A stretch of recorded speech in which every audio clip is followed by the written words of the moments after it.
The plane's cabin pressure wasn't the problem. Neither was turbulence or temperature or any mechanical failure the crew could fix. The problem was a 13-month-old baby screaming like the world was ending, and the man holding him looked ready to tear the aircraft apart with his bare hands. Adrian Vale sat in first class, jaw clenched so tight his molars ached. Bastian's face was purple, tears streaming down his cheeks as he writhed in Adrian's arms. Nothing worked. Not the bottle. Not the pacifier. Not the ridiculous stuffed wolf Rosa had insisted he bring. "Sir, we need you to keep him calm," a flight attendant whispered, her smile strained. Adrian's glare could have frozen lava. "Do I look like I'm not trying?" Passengers were staring. Some sympathetic. Most annoyed.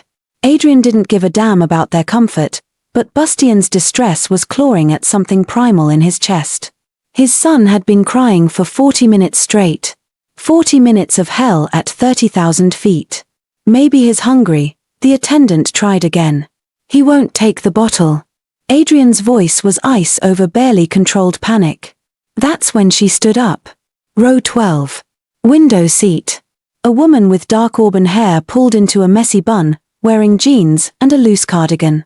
She looked tired, the kind of bone-deep exhaustion Adrian recognized in his own mirror. But her eyes held something else, determination mixed with impossible compassion. "Excuse me." Her voice cut through the chaos. Adrian looked up, suspicious by instinct. Marek, his head of security 2 rows back, tensed immediately. The woman stepped into the aisle. "I can help." "Lady, unless you're a baby whisperer, sit down," Adrian growled. She didn't flinch. "I'm a mother. And I know what he needs." Something in her tone made Adrian pause. Bastian's screams had gone hoarse now, little hiccuping sobs that shredded what was left of Adrian's composure. The woman moved closer, and Adrian caught a flash of something in her expression, pain, memory, grief maybe. "Let me try. Please." Adrian should have said no. Every instinct honed by years of violence and betrayal told him to refuse. But Bastian was suffering, and this stranger's eyes held an answer he didn't have. "Fine." He stood, passing his son over with reluctant arms. The woman took Bastian with practiced ease, settling back into her seat. She adjusted her cardigan, glanced once at Adrian with a look that said turn around, and then did something that made the entire cabin hold its breath. She lifted her shirt and guided Bastian to her breast. The effect was instantaneous. Bastian latched on, his cries cutting off like someone had flipped a switch. Silence flooded the plane, profound, shocking silence broken only by the hum of engines and the soft sound of a baby finally, mercifully feeding. Adrian stood frozen in the aisle, his brain struggling to process what just happened. Around him, passengers gaped. Some looked scandalized. Others relieved. One elderly woman dabbed at her eyes. The stranger, this woman who just breastfed his son, kept her gaze down, one hand cradling Bastian's head with tenderness that made Adrian's throat tight. Marek appeared at his elbow. "Boss, we need to." "Not now," Adrian whispered. He couldn't look away from the scene before him. Bastian's tiny hand rested against the woman's collarbone, his face peaceful for the first time in hours. She was humming something low and soft, barely audible. 5 minutes passed. Then 10. When Bastian finally released, milk-drunk and drowsy, the woman carefully adjusted her clothing and lifted him to her shoulder, patting his back until he burped. Adrian moved forward, instinct overriding shock. "How did you?" "Shish." "He's almost asleep." Her voice was barely a whisper. Sure enough, Bastian's eyes were drooping. Within another minute, he was out completely, his breathing deep and even. The woman stood slowly, cradling Adrian's son like he was made of spun glass. When she passed him back, their hands brushed, and Adrian felt a jolt that had nothing to do with static electricity. "Thank you," he managed, the words foreign on his tongue. She nodded once, already turning back toward her seat. "Wait." Adrian's hand shot out, not quite touching her arm. "What's your name?" She hesitated, and in that pause, Adrian saw walls go up, the practiced defense of someone used to protecting herself. "Lila. Lila Hartman. Adrian Vale." He shifted Bastian in his arms, reluctant to let this conversation end. I need to explain something. What you just did was help a crying baby. That's all. Her voice had an edge now, like she was preparing for judgment. That's not all. Adrian glanced at Marek, who was watching with barely concealed alarm. In my world, there are rules. Old rules. And you just triggered one. Lila's expression shifted from defensive to confused. What are you talking about? Before Adrian could answer, the pilot's voice crackled overhead, announcing their initial descent into San Francisco. Around them, passengers began gathering belongings, the spell of the moment breaking. I need to talk to you after we land, Adrian said quietly. Please. It's important. Lila studied him for a long moment, her hazel eyes sharp despite her exhaustion. I don't know you. I helped your son because he needed help. That's it. I understand. But there are consequences you don't know about yet. Adrian hated how ominous that sounded, but there was no other way to put it. Just, give me 10 minutes of your time at baggage claim. That's all I'm asking. She looked at Bastian, sleeping peacefully in Adrian's arms, and something in her softened. 10 minutes. As she returned to her seat, Adrian sank into his own, mind racing. Rosa was going to lose her mind when she found out.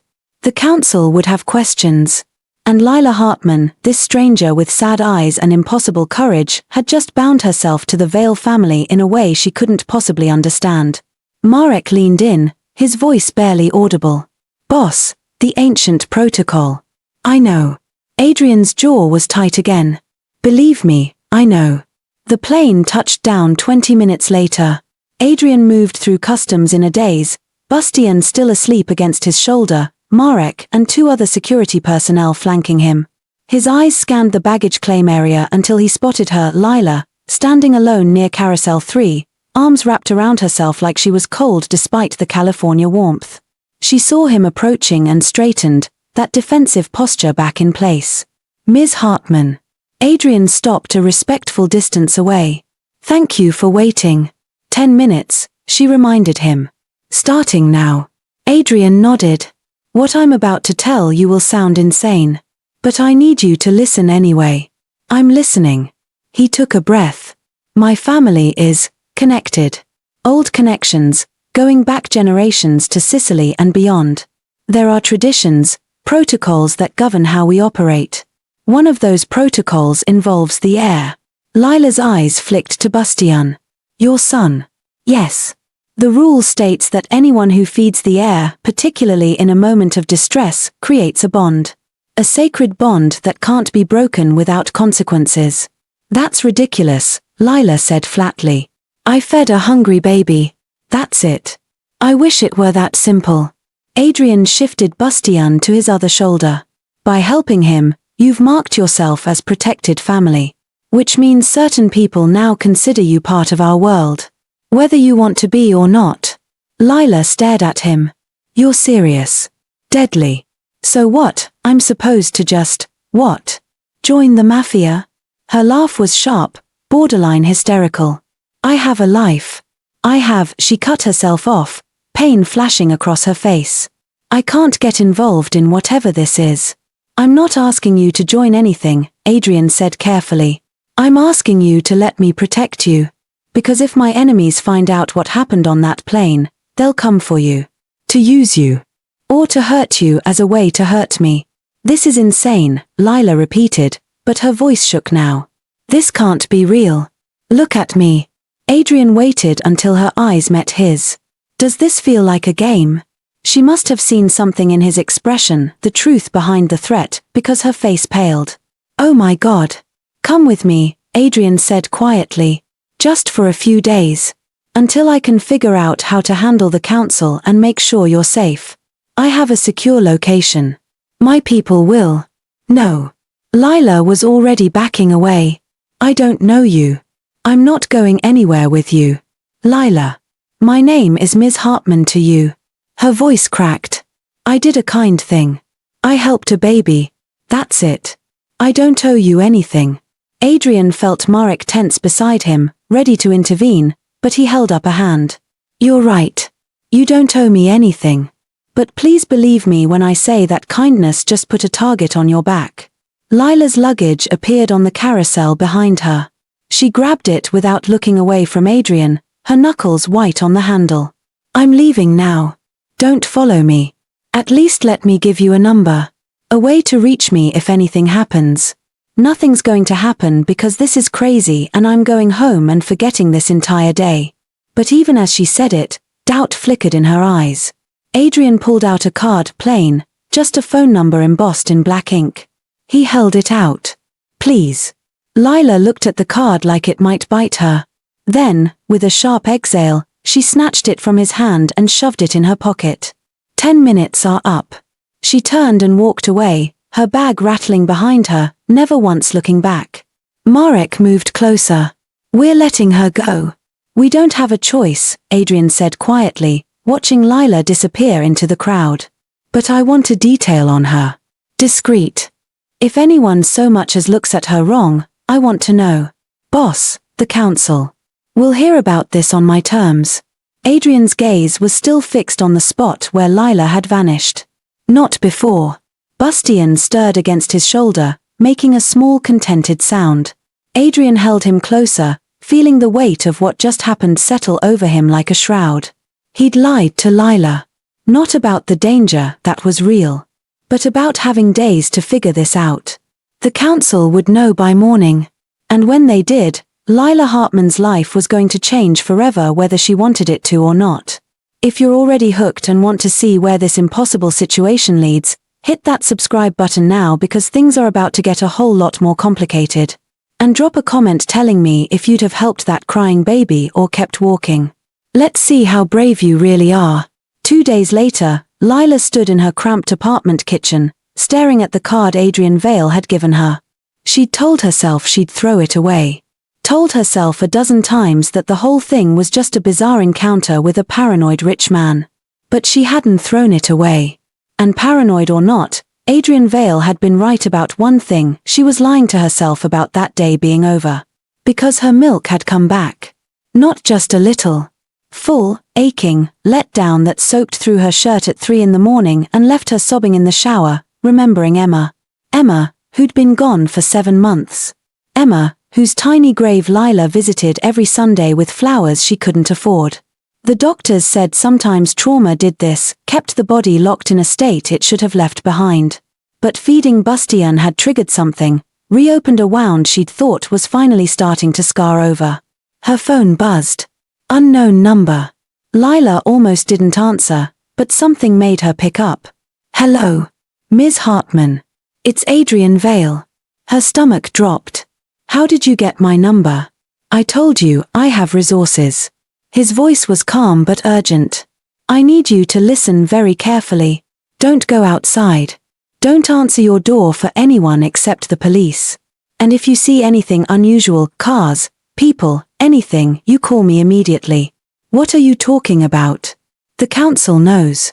Adrian's composure cracked slightly. "I tried to manage it, but word travels fast in my world. You're no longer an unknown. Which means you're no longer safe." Lila's hand tightened on the phone. "This is insane. I'm calling the police." "And tell them what?" "That you're being threatened by the mob because you breastfed a baby on a plane." Adrian's laugh was bitter. "They'll think you're crazy. Or worse, they'll ignore you until it's too late. I can't just hide in my apartment forever." "No," Adrian agreed. "Which is why I'm sending Marek to get you. He'll be there in 30 minutes. I'm not going anywhere with your people, Lila." Adrian's voice softened. "Please. I know this is terrifying. I know you have no reason to trust me. But Bastian hasn't stopped crying since we got off that plane. He won't eat. He won't sleep. And the doctors can't find anything physically wrong." Something in Lila's chest twisted. "What are you saying?" "I'm saying he bonded with you. Somehow, in those 10 minutes, my son bonded with you. And I think he needs you as much as you might need us right now." The last part was a guess, but it hit home. Lila felt tears burn her eyes because he was right. She was drowning in her empty apartment with memories of Emma everywhere and milk that had nowhere to go and a grief that never stopped gnawing. "If I come," she whispered, "it's temporary. Just until your son is okay. Then I leave. Fair enough, Adrian said, though they both knew he was lying. 35 minutes later, Lila climbed into a black SUV with Marek Voss, a man whose silence felt like a weapon. They drove for an hour, leaving the city behind, winding up into hills where estates hid behind stone walls and iron gates. The glass haven, though no one had called it that to her face yet, rose before them like something out of a magazine. Modern, massive, all clean lines and security cameras and windows that reflected the late afternoon sun like shields. The SUV pulled through gates that closed behind them with a definitive clang. Lila's heart hammered.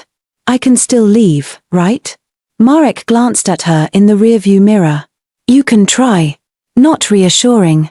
The front door opened before they reached it.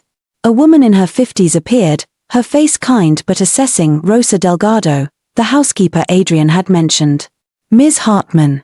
Rosa's smile was genuine. Thank God you came. Bastian is upstairs, and has been inconsolable. Where's Adrian? Lila asked, stepping into a foyer that probably cost more than she'd earn in her lifetime. Handling business. He'll be back tonight. Rosa gestured toward a sweeping staircase. But the baby needs you now. They could all hear him, Bastian's wails echoing through the house, broken and desperate. Lila didn't think. She just moved, following the sound up the stairs, down a hallway lined with art she didn't have time to appreciate, into a nursery that was somehow both luxurious and warm. A young woman sat in a rocking chair, Bastian in her arms, tears streaming down her own face. I don't know what else to do, she said when she saw Rosa. It's all right, Carmen. Rosa touched the nanny's shoulder. We have help now. Lila stepped forward, and Bastian's eyes found her immediately. His cries hiccuped, catching in his throat as recognition dawned. Impossible, she thought, he's too young to remember me, but his arms reached out, his whole body straining toward her. Oh, sweetheart, Lila breathed, taking him from Carmen's grateful arms. Bastian buried his face against her neck, his sobs slowing to shuddering breaths. Lila held him close, swaying instinctively, and felt her milk let down in response to his need. Is there somewhere I can? She looked at Rosa helplessly. Of course. Rosa ushered the nanny out and gestured to the rocking chair. Take your time. When the door closed, Lila settled into the chair and adjusted her shirt.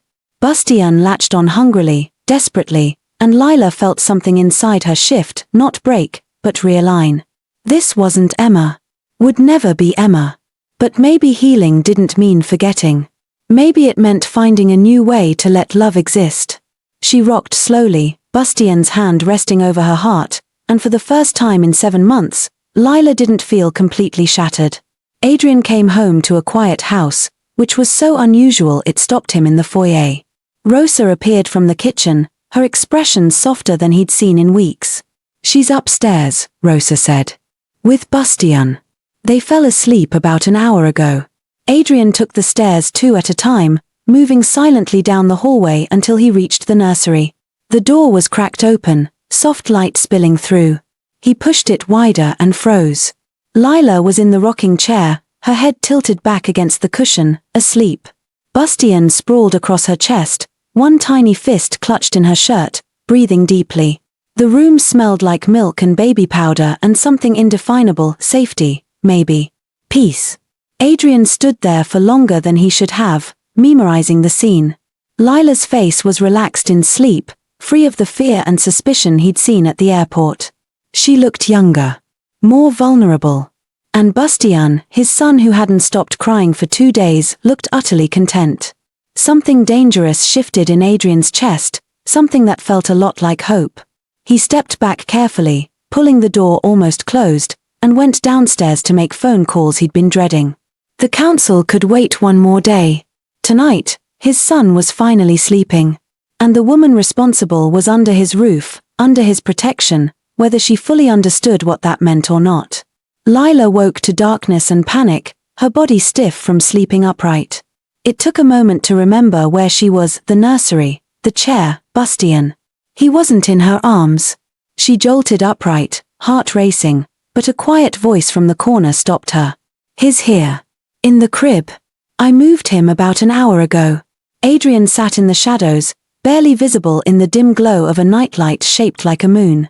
You scared me, Lila accused, pressing a hand to her chest. Sorry. I wanted to be here when you woke up. Didn't want you to be disoriented. Adrian stood, moving closer. How do you feel? Sore. Confused. Lila glanced at the crib where Bastien slept peacefully. He's really okay? Better than okay. He ate, he slept, he hasn't cried once since you fed him. Adrian's voice held wonder and something darker, resignation. Maybe. You were right to think this is temporary. Because it's not. Is it? Lila swallowed hard. I don't know what you mean. I think you do. Adrian sat on the arm of the chair, close enough that Lila could smell his cologne, something expensive and understated. I think you're starting to realize that Bastien needs you. And I think maybe you need him too. That's not fair, Lila whispered, but there was no heat in it. No, Adrian agreed. Nothing about this is fair. But it's true. They sat in silence, the only sound Bastien's soft breathing. My daughter died, Lila said suddenly, the words ripping out of her. 7 months ago. She was 4 months old. SIDS. I found her in her crib one morning and she was just gone. Adrian didn't say anything, but his hand moved to rest on the chair back near her shoulder, not touching, just present. I still lactate, Lila continued, tears sliding down her cheeks. My body won't let go. And when I saw Bastien on that plane, crying like his heart was breaking, I couldn't walk away. I couldn't. I'm sorry, Adrian said quietly. For your daughter. For pulling you into this. For all of it. Are you really mafia? Lila asked, wiping her eyes. Yes. And people really want to hurt me because of some ancient rule? Yes. And there's no way to undo it. To make me uninvolved. Adrian was quiet for a long moment. There's one way. Lila looked at him. What? You reject the bond. Publicly. In front of the council. You tell them you want nothing to do with my family, and they'll mark you as unwilling. You'll be safe. Protected from retaliation but free to go. Then let's do that. There's a catch. Adrian's jaw tightened. You have 3 days to decide. If you reject the bond, Bastien can't ever see you again. The separation has to be complete. And I. He looked at his sleeping son. I won't be able to protect you as thoroughly. The council's protection is different than mine. And if I don't reject it, then you stay. You become part of this family. Protected, provided for, but also bound. There are rules, expectations, dangers you can't imagine. Adrian finally met her eyes. I won't lie to you, Lila. This life destroys people. But it also takes care of its own in ways the outside world can't. Lila's mind reeled. 3 days. She had 3 days to decide between running from the only thing that had made her feel human since Emma died, or diving into a world she didn't understand with a child who wasn't hers and a man she barely knew. I need to think, she whispered. Of course. Adrian stood. Rosa will show you to a guest room. Anything you need, just ask. And Lila. He paused at the door. Thank you. For everything you've already done. Regardless of what you decide. When he was gone, Lila looked at Bastien, so peaceful in his crib, and felt her heart split between grief and something that might have been the beginning of hope. 3 days. The clock was already ticking. The next morning, Lila woke in a bedroom bigger than her entire apartment, wrapped in sheets that probably cost more than her monthly rent. Sunlight streamed through floor-to-ceiling windows overlooking manicured gardens and distant hills. For a moment, she could pretend this was a vacation. A strange, surreal vacation. Then she remembered where she was and why, and reality crashed back. A soft knock at the door. Ms. Hartman, may I come in? Rosa, carrying a tray laden with breakfast foods. You didn't have to, Lila started. Mr. Vale insists all guests are treated well. Rosa set the tray on the bedside table. And between you and me, you're not just a guest. You helped his son when no one else could. That means something here. Does Adrian, Mr. Vale, does he have a wife? Bastien's mother? The question had been nagging at Lila since the plane. Rosa's expression darkened. Bastian's mother died in childbirth. Complications the doctors couldn't stop. It's been just Mr. Vale and the baby since, with help from us staff, of course. I'm sorry, Lila said softly. Me too. Mr. Vale hasn't been the same since. Harder. Colder. Except with Bastian.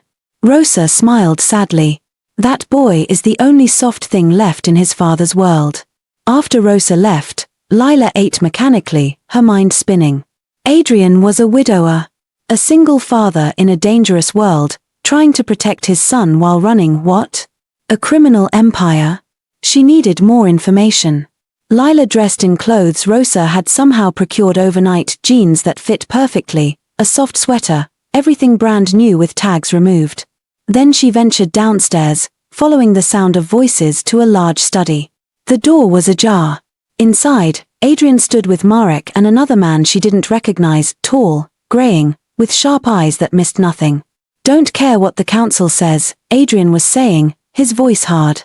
She's under my protection until she decides otherwise. And if she rejects the bond, the gray-haired man asked. You'll be seen as weak. The other families will. Let them try. Adrian's tone could have cut glass. I've handled threats before. This is different, the man pressed. The woman is a civilian. She has no idea what she's walked into. And Bastian's attachment to her is making you vulnerable. Don Carlo. Adrian's voice dropped to something dangerous. I'm not discussing this further. The decision is Lila's. End of conversation. Lila stepped back, her heart pounding. She shouldn't have eavesdropped. She turned to leave and nearly crashed into Rosa. Easy, Rosa steadied her. Looking for something? I heard voices. Rosa's knowing look said she understood exactly what Lila had heard. Mr. Vale is trying to protect you. But protection in this world comes with strings. Remember that. Who's Don Carlo? An old friend of the family. One of the few Mr. Vale still trusts. Rosa glanced toward the study. But even old friends have agendas here. Before Lila could respond, Bastian's cry echoed from upstairs. Not the desperate wailing from before, just the normal fussing of a baby waking from a nap. Lila moved without thinking, heading toward the nursery. Carmen was already there, lifting Bastian from the crib, but the baby's eyes tracked immediately to Lila when she entered. I can take him, Lila offered. Carmen looked relieved, passing Bastian over. He settled against Lila instantly, his fussing quieting to curious sounds as he patted her cheek with one hand. You're a natural, Carmen said softly. I've been with babies for 15 years, and I've never seen a bond like this. It's not a bond, Lila said automatically. It's just familiarity. Right. Carmen smiled sadly. If you say so, Ms. Hartman. Lila carried Bastian to the rocking chair, settling into what was quickly becoming a routine. As he nursed, she studied his face so much like Adrian's, she realized. The same strong jaw, the same intensity in his eyes even at 13 months. You're going to be trouble when you grow up, she murmured. Just like your father. Talking to yourself? That's a bad sign. Lila jumped, carefully adjusting to keep Bastian latched. Adrian stood in the doorway, his expression unreadable. How long have you been there? She demanded. Long enough to hear myself called trouble. Adrian stepped inside, moving to lean against the windowsill. For what it's worth, you're probably right. Is that supposed to reassure me? No. I'm done lying to you, Lila. This life is trouble. I'm trouble. And if you stay, you'll be pulled into more trouble than you can imagine. Adrian's gaze was steady, unflinching. But I'll also protect you with everything I have. My life, my resources, my people. You'll never have to worry about money or safety or being alone again. Except I'll be surrounded by criminals.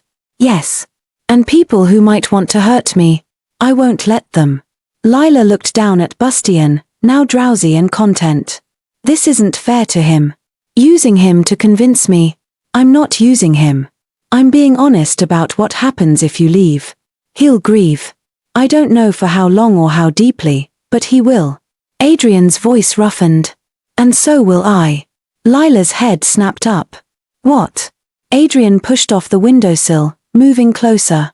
You think I haven't noticed? That having you here has changed everything. Bastian sleeps. He eats. He smiles. And He stopped, jaw working. I haven't felt this close to okay since Elena died. Adrian. I'm not asking you to stay for me, he interrupted. I'm asking you to consider that maybe this arrangement helps us all. Your daughter is gone, and nothing will bring her back. But Bastian is here. He needs you. And maybe letting yourself love him isn't betraying Emma's memory. Maybe it's honoring it. Tears blurred Lila's vision. That's not fair. No. But it's true.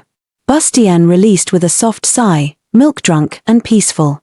Lila automatically shifted him to her shoulder, patting his back gently. Adrian watched the motion with something like hunger in his expression, not sexual, but desperate. Starving for the kind of normalcy Lila represented. I need more time, Lila whispered. You have 3 days. But Lila. Adrian waited until she met his eyes. Don't waste them overthinking. Feel what you feel. Then decide. He left before she could respond, leaving Lila alone with Bastian and thoughts that wouldn't stop spiraling. 2 days left. 2 days to decide if she was ready to leave her old life behind and step into something terrifying and dangerous, and if she was honest, tempting in ways she didn't want to examine too closely. The next day brought the first real threat. Lila was in the garden with Bastian, watching him toddle through the grass with the kind of wonder only babies possess, when Marek appeared with controlled urgency. Ms. Hartman. Inside. Now. Lila scooped up Bastian immediately. What's wrong? Move first. Questions later. They were through the terrace doors and into the house in seconds. Adrian met them in the hallway, his phone pressed to his ear, his face a mask of cold fury. Lockdown protocol, he snapped at Marek. Every entry point. What's happening? Lila demanded. Adrian ended the call. Don Ferrano, rival family, just made a move. His people were spotted near the property. We're secure, but I'm not taking chances. Oh God. Lila clutched Bastian tighter. Hey. Adrian's hand came up to cup her cheek, startling them both. I've got this. I've got you. Both of you. Lila wanted to be angry at the presumption, but the fear in her chest was too strong. What does he want? Same thing every rival wants. Power. Leverage. And right now, you and Bastian are both. Adrian's thumb brushed her cheekbone once before he dropped his hand. But he's not getting near you. I promise. Rosa appeared with Carmen. Upstairs, Ms. Hartman. We have a secure room. I'm not hiding while. Yes, you are. Adrian's tone left no room for argument. This is what protection looks like. Let me do what I'm good at. Lila let Rosa lead her to a fortified bedroom on the 3rd floor, reinforced door, panic button, supplies for days if needed. Carmen took Bastian to play in a corner fitted out with toys. And Lila sat on the bed, feeling helpless and terrified and furious at herself for caring so much about a man she barely knew. Hours crawled by. Bastian grew fussy without understanding why. Lila fed him, changed him, sang to him, and tried not to imagine what might be happening elsewhere in the house. Finally, as evening fell, the door opened. Adrian stood there, looking exhausted but unharmed. It's over, he said simply. Ferrano's men retreated. We're secure. Lila was across the room before she thought about it, Bastian in her arms, needing to confirm Adrian was really okay. You're sure? I'm sure. Adrian looked at her, then at Bastian, and something in his expression cracked. Come here. He pulled them both into an embrace, careful of Bastian, but firm with Lila. She felt his heart hammering against her cheek, felt the tension draining from his shoulders as he held them. I told you, he murmured into her hair. I protect what's mine. I'm not yours, Lila said, but it sounded weak even to her own ears. Not yet. Adrian pulled back just enough to meet her eyes. But you could be. If you wanted. Bastian chose that moment to grab Adrian's face with both hands, babbling something that might have been dada or might have just been sound. But Adrian's expression transformed, pure love, unguarded and devastating. Lila felt something inside her give way. One more day, she whispered. I have one more day to decide. Then let me show you something tonight, Adrian said. After Bastian's asleep. Let me show you what your life could look like here. No pressure. Just honesty. Lila nodded, not trusting her voice. And here is where part 1 comes to an end. Wait, trust me. You do not want to miss what happens when Ferrano's men come for Lila and that baby and Adrian going full beast mode, and a decision that will change everything. Here's the thing, if you don't subscribe right now, YouTube might not show you part 2. And you'll be sitting there wondering what happened to Lila and Bastian while everyone else in the comments is freaking out about the ending. Don't let that be you. So hit that subscribe button and ring the notification bell so you know the second part 2 goes live. Drop a comment telling me, do you think Lila will survive what's coming? Because honestly, even I'm stressed about it. And smash that like button if you're as obsessed with this story as I am. I'll see you in the next one.